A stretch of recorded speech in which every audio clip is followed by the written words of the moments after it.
সম্মানিত সুধী ভাইরা আমার, এর জন্য রওজা মুবারক জিয়ারত উম্মতে মুহাম্মাদীর জন্য অত্যন্ত গুরুত্বপূর্ণ একটা বিষয়, ঠিক কিনা বলেন?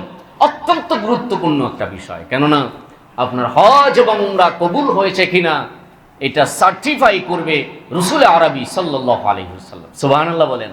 রাসূল যদি আপনাকে রব্বুল আলামিনের দরবারে পৌঁছে না দেয়, রব্বুল আলামিনের দরবার মুবারক আপনার জন্য যদি সুপারিশ না করেন, তাহলে আপনার কোন আমলেই রব্বুল আলামিনের দরবারে পৌঁছবে না। এর জন্য আল্লামা সুবকি রহমাতুল্লাহ আলাইহি তিনি রওজা মুবারক জিয়ারতের 15টি হাদিস তিনি সংগ্রহ করেছেন। 15টি হাদিস এক জায়গায় তিনি উপস্থাপন করেছেন। তিনি 15 নম্বর হাদিস থেকে আমি বলছি, قال النبي صلى الله عليه وسلم من آتى المدينة زائرا لي وجبته الشفاعة يوم القيامة। আল্লাহ নবী সাল্লাল্লাহু আলাইহি সাল্লাম বললেন, যে ব্যক্তি মদিনাতুল মুনাওয়ারায় আমি নবীর রওজা মুবারক জিয়ারত করার জন্য আসবে, তার জন্য শাফাআত করা, ওই ব্যক্তিকে শাফাআত করা কিয়ামতের ময়দানে আমি নবীর জন্য আবশ্যক হয়ে যাবে।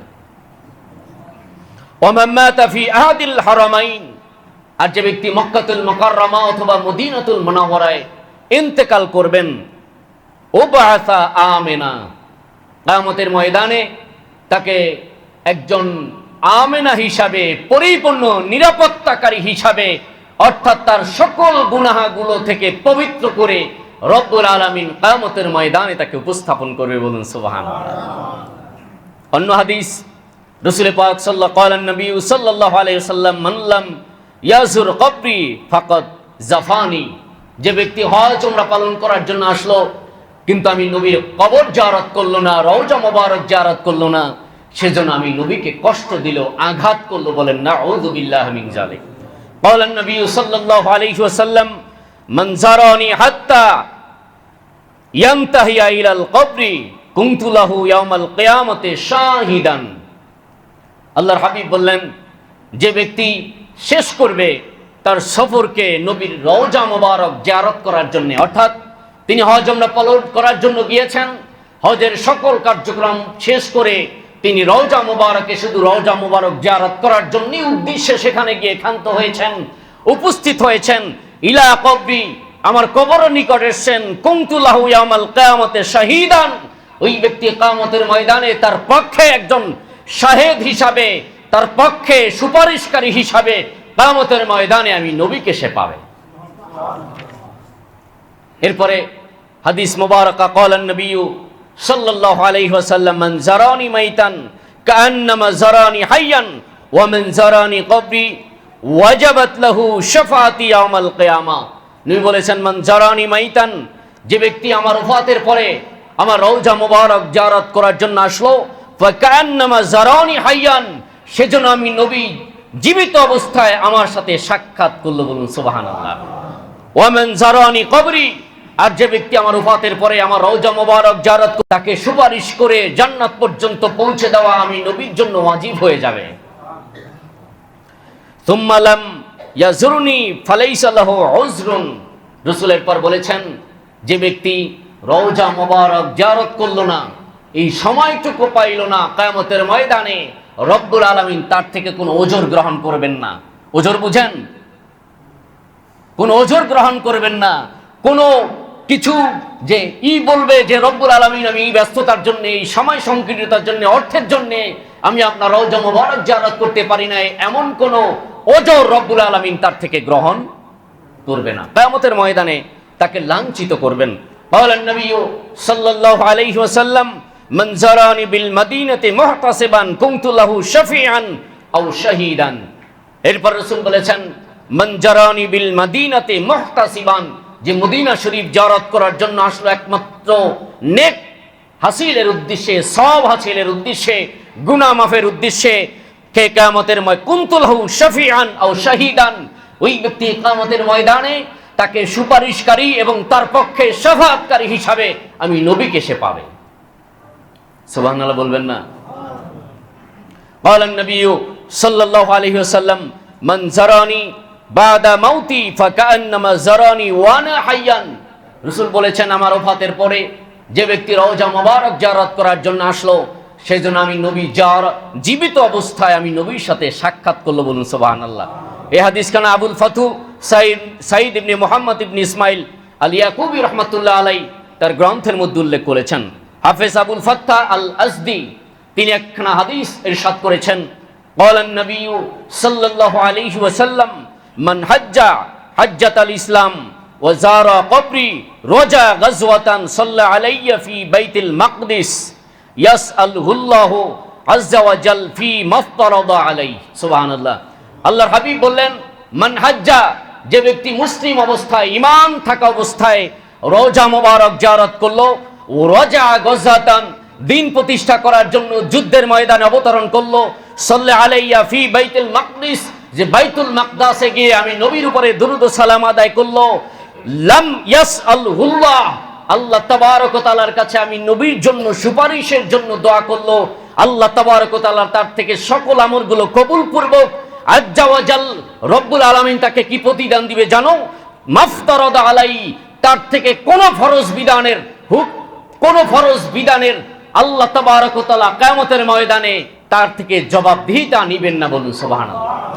উদ্দেশ্য হলো ঈমান থাকা অবস্থায় রাসূলের রওজা মুবারক জিয়ারত করবে, যুদ্ধে অবতরণ করবে দিন প্রতিষ্ঠা করার জন্য, বাইতুল মাকদাসে গিয়ে রব্বুল আলামিনের হাবিবের উপরে দরুদ ও সালাম আদায় করবে এবং দোয়ায় মশগুল হবে। কিয়ামতের ময়দানে আল্লাহ তাবারক ওয়া তাআলা তার জন্য হিসাব এত সহজ করবেন, তার জন্য হিসাব শুধু সহজ করবেন না, ফরজ আমলগুলো হিসাবও রব্বুল আলামিন তার থেকে কিয়ামতের ময়দানে নিবেন না, বলুন সুবহানাল্লাহ। তালখীসুল হাবিবের মধ্যে আল্লাহর হাবিব ইরশাদ করেছেন, ক্বালান নবী সাল্লাল্লাহু আলাইহি ওয়াসাল্লাম মান জারানি বাদা মাউতি ফাকান্নামা জারানি ফি হায়াতি, যে ব্যক্তি আমি নবী ওফাতের পরে আমার রওজা মুবারক জিয়ারত করার জন্য আসবে, সেজন্য আমি নবী জীবিত অবস্থায় আমি নবীর সাথে সাক্ষাৎ করার জন্য আসলো, বলুন সুবহানাল্লাহ। আবু জাফর আল উকাইলি রহমাতুল্লাহ আলাইহি তার গ্রন্থের মধ্যে বর্ণনা করেছেন, ক্বালা নবী সাল্লাল্লাহু আলাইহি ওয়াসাল্লাম মান জারানি মুতাআম্মিদান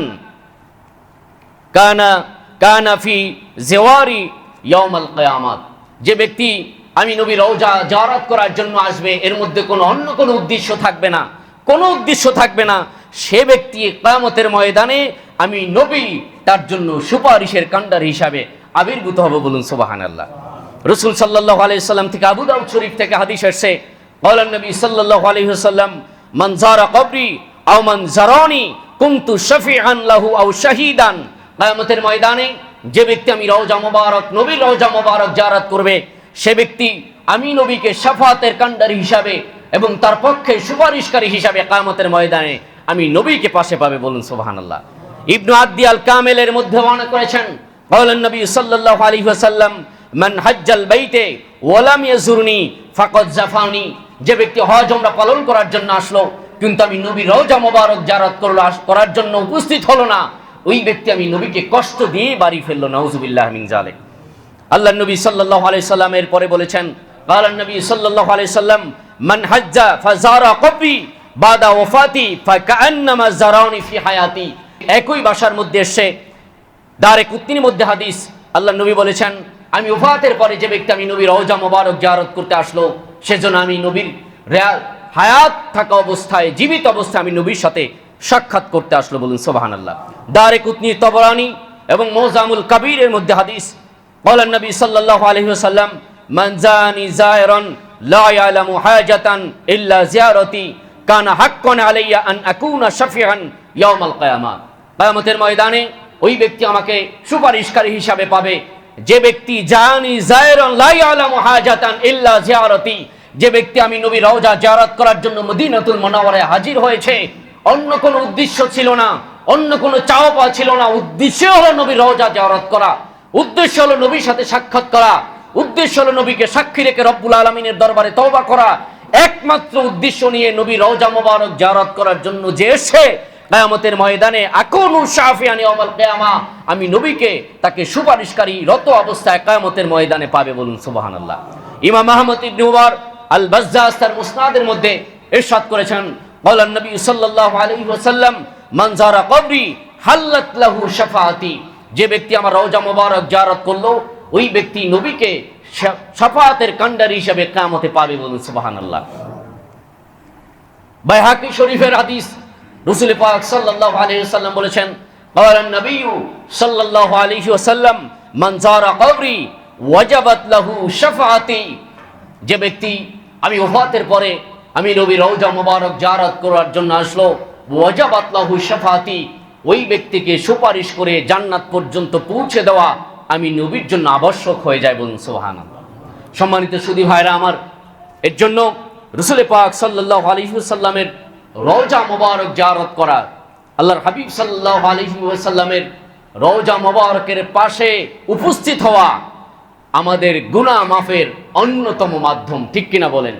আমরা যারা এখন পর্যন্ত হজ এবং উমরা পালন করতে পারি নাই, আমরা অন্তত রাত্রের গভীরে একাকী নীরবে নিরবিচ্ছিন্নভাবে রব্বুল আলামিনের কাছে সিজদায় অবনত হয়ে যখন আমরা আমাদের অন্তঃকরণ দিয়ে কায়মন বাক্যে আমাদের গুনাহ মাপের জন্য রব্বুল আলামিনের কাছে দোয়ায় মগ্ন হব, তখন আল্লাহর হাবিব সাল্লাল্লাহু আলাইহি ওয়াসাল্লামের উসিলা দিয়ে, তার উসিলা দিয়ে ক্ষমা প্রার্থনা রব্বুল আলামিনের দরবারে যদি করা যায়, আর আল্লাহর হাবিব যদি আমাদের উপরে একটু অনুগ্রহ করেন, হয়তো হতে পারে আল্লাহর হাবিবের উসিলায় রব্বুল আলামিন আমাদের জীবনের গুনাহগুলো মাফ করে পবিত্র করে দিবেন, ঠিক কিনা বলেন?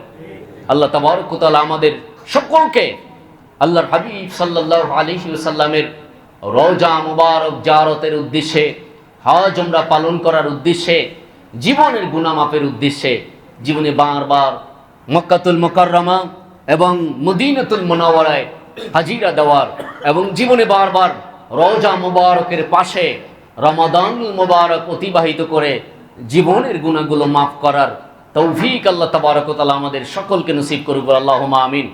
আর জলমুন আল্লাহুম্মা আমিন।